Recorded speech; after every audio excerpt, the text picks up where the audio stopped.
দোকানের চাউমিন তো আমরা সবাই খুব খেতে ভালোবাসি, কিন্তু বাড়িতেও এইভাবে বানিয়ে ফেলা যায় খুব কম সময়ে, আর সেটা খেতে কিন্তু দোকানের থেকে কোনো অংশে কম নয়।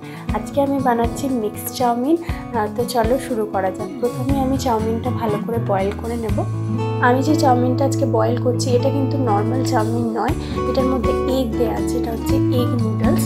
এরপর আমি একটা ছোটো কড়াই নিয়ে নিয়েছি, তাতে কিছুটা সাদা তেল গরম করে ছোটো ছোটো চিকেনের পিসকে আমি গোলমরিচের গুঁড়ো, নুন আর আদা রসুন বাটা দিয়ে মাখিয়ে রেখেছিলাম। ওটাকে আমি ভালো করে এবার ফ্রাই করে নেবো সব কিছুকে। এরপর একটা বাটিতে ডিম গুলে রেখেছিলাম, ওই ডিমটাকে এবার ফেটিয়ে ভালো করে একটা ডিমের লুচি বানিয়ে নেবো। আর এবার একটা আমি বড় কড়াই নিয়ে নিয়েছি, তাতে দিয়ে দিয়েছি পরিমাণ মতো তেল।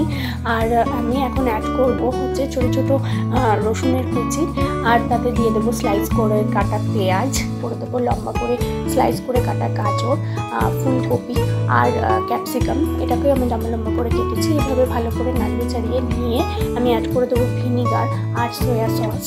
চাউমিনের জন্য যে সবজিগুলো আমরা ইউজ করি সেগুলো কিন্তু খুব বেশি করে ভাজা বা বয়েল করার কোনো দরকার নেই।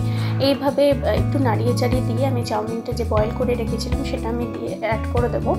আবার ভালো করে সমস্ত সবজির সাথে চাউমিনটাকে ভালো করে মিশিয়ে নেব, নাড়িয়ে চাড়িয়ে দিয়ে দেবো। অ্যাড করে দেবো স্বাদ মতো নুন, আর ভেজে রাখা যে চিকেনগুলো ছিল সেগুলো অ্যাড করব, আর যে ডিমের ভুজি আমি বানিয়ে রেখেছিলাম সেগুলো আমি অ্যাড করে দেবো। আবারও ভালো করে নাড়িয়ে চাড়িয়ে নেব। তো তৈরি হয়ে গেছে আমাদের মিক্সড চাউমিন।